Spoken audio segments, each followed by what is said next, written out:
स्वागत है प्यारे बच्चों। आज हम 7वीं कक्षा के हिंदी विषय का 7वां पाठ जहाँ चाह वहाँ राह इसका अभ्यास करेंगे।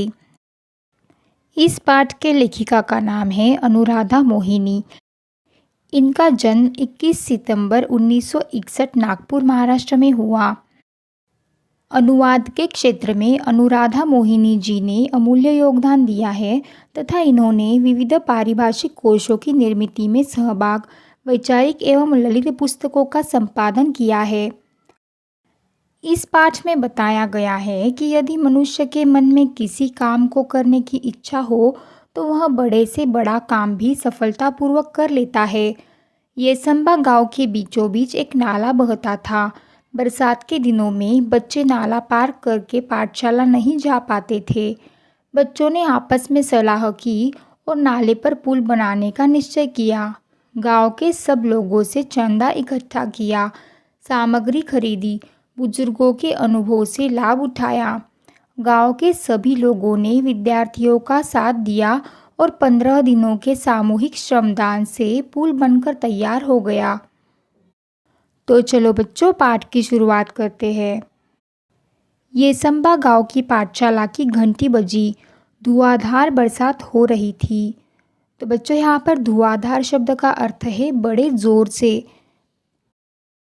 वर्षा के कारण प्रार्थना मैदान पर न होकर कक्षा में संपन्न हुई। उपस्थिति लेते हुए गुरुजी ने देखा कि आज कक्षा में बहुत कम विद्यार्थी है। आज इतने विद्यार्थियों के अनुपस्थित रहने का कारण क्या है? उन्होंने विद्यार्थियों से पूछा। वही नाला गुरुजी, सबने एक स्वर में उत्तर दिया। येसंबा गांव के ठीक बीच से एक नाला बहता था। गांव की बस्ती नाले के एक तरफ थी, पाठशाला और खेत दूसरी तरफ थे। बरसात के दिनों में नाले में कई बार 4 से 5 फीट तक पानी भर जाता था। बड़े बुजुर्ग तो किसी तरह अपने गाय बैलों के साथ नाला पार कर खेतों में चले आते, किंतु पाठशाला आने के लिए नाला लांघना विद्यार्थियों के लिए संभव नहीं था। तो बच्चों, यहाँ पर लांघना इस शब्द का अर्थ होता है पार करना, यानी कि विद्यार्थियों के लिए नाला पार करना बहुत ही कठिन था।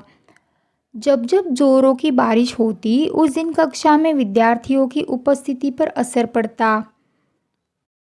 असर यानी कि परिणाम। अनेक बार विद्यार्थी पूरे सप्ताह पाठशाला नहीं जा पाते।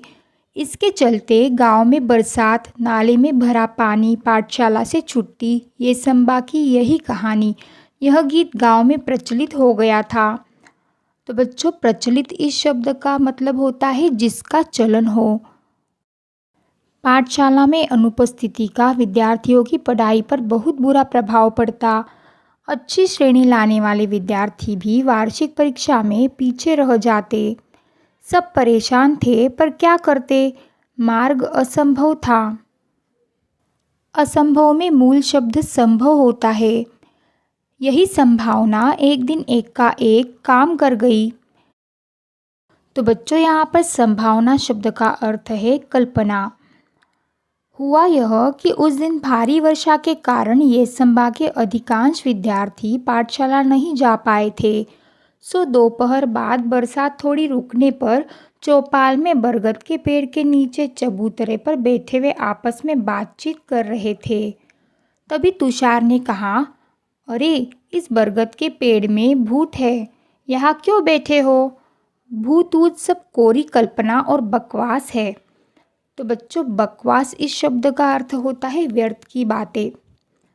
क्या हम में से किसी ने भूत देखा है? सब केवल मनगढ़ंत बातें हैं।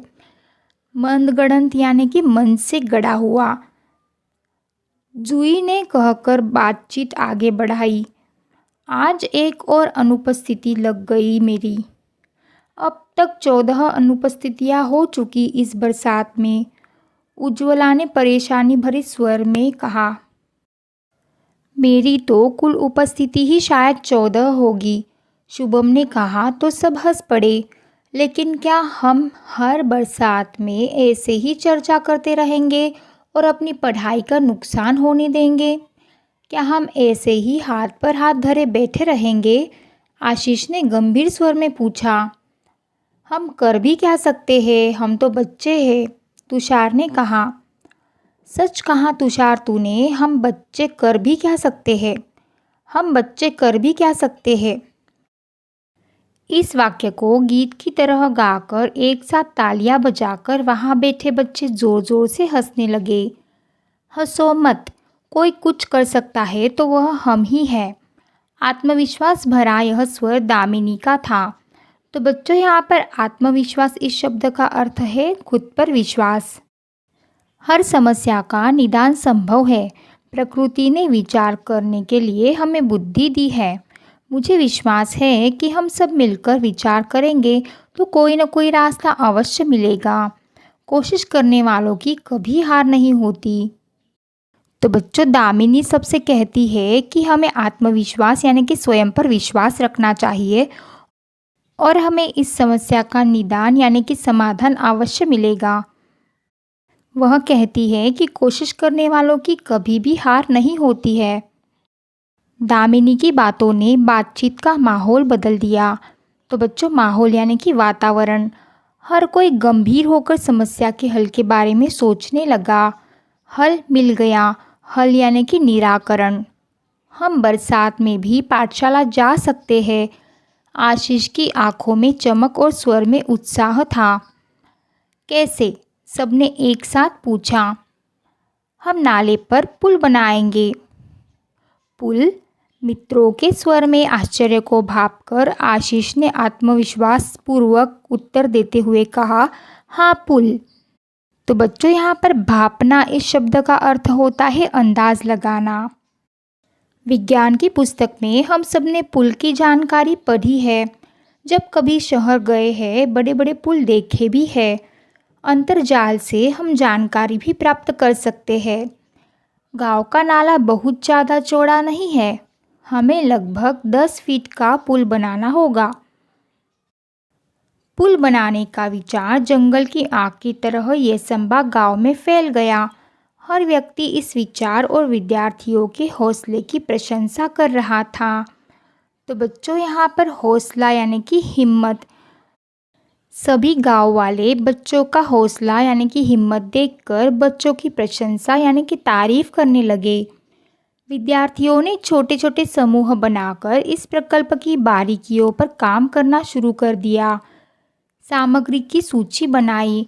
सामग्री खरीदने के लिए 20-20 रुपये एकत्रित करना आरंभ किया। अब तक पाठशाला के शिक्षक और गांव के लोग भी सहायता के लिए आगे आ चुके थे। देखते ही देखते सामग्री के लिए आवश्यक राशि जमा हो चुकी थी। तो बच्चों, यहाँ पर राशि इस शब्द का अर्थ है धन, यानी कि जो धन वह पुल बनाने का काम करने के लिए लगने वाला था वह जमा हो चुका था। बुजुर्गों का अनुभव, युवाओं की शक्ति, विद्यार्थियों का उत्साह, सब साथ मिलकर काम कर रहे थे। संगठित प्रयासों से काम आकार लेने लगा था। तो बच्चों, प्रयास यानी कि कोशिश। सभी मिलकर जो कोशिश कर रहे थे उससे काम बड़ी तेज़ी से हो रहा था। सीमेंट के पाइप खरीदे गए, पत्थर इकट्ठे किए गए, ईंटें आई, बंजर ज़मीन से मिट्टी खोदी गई। गांव के छगन बाबा नामक एक बुजुर्ग ने प्रचुर मात्रा में रेत उपलब्ध करा दी। तो बच्चों, यहाँ पर प्रचुर इस शब्द का अर्थ होता है अधिक, यानी कि उन बुजुर्ग ने अधिक मात्रा में रेत उपलब्ध करा दी पुल बनाने के लिए। पुल बनाने के लिए पूरे गांव के हाथ एक साथ मिट्टी का भराव करने लगे। हर दिन स्वप्न पूर्ति की ओर एक एक कदम बढ़ाने लगा था गांव। अंततः आनंद की वह सुबह भी आ गई। वर्षों की कठिनाई दूर हुई। केवल 15 दिनों में ग्रामीणों और विद्यार्थियों के सामूहिक श्रमदान से पुल बनकर तैयार हो चुका था। पूरे गांव के लिए यह अद्भुत उपलब्धि थी। तो बच्चों, उपलब्धि यानी कि प्राप्ति। सभी ने एकता, संगठन और श्रमदान का महत्व भी समझा था। बरसात में इस बार भी नाले में पानी भरा था, पर विद्यार्थी हंसते खेलते पुल से पाठशाला की राह जाने लगे। पुल भी विद्यार्थियों के हौसले को दाद देता, मानो मन ही मन कह रहा था, जहाँ चाह वहाँ राह। तो बच्चों यह एक कहावत है, जहाँ चाह वहाँ राह। इसका अर्थ होता है इच्छा होने पर मार्ग मिलता है। जूही ने अपने बड़े भाई की सहायता से पुल के उद्घाटन का वृत्तांत बनाया और संगणक की सहायता से शिक्षा निरीक्षक के सामने प्रस्तुत किया। अनुवाद संजय भारद्वाज। तो बच्चों यह पाठ यही समाप्त होता है। यह वीडियो देखने के लिए आपका बहुत बहुत धन्यवाद। अगर यह वीडियो आपको हेल्पफुल लगी तो इस चैनल को ज़रूर सब्सक्राइब करें और नई वीडियोस की नोटिफिकेशन पाने के लिए साथ में जो बेल आइकॉन दिया है उसे प्रेस करना ना भूलें।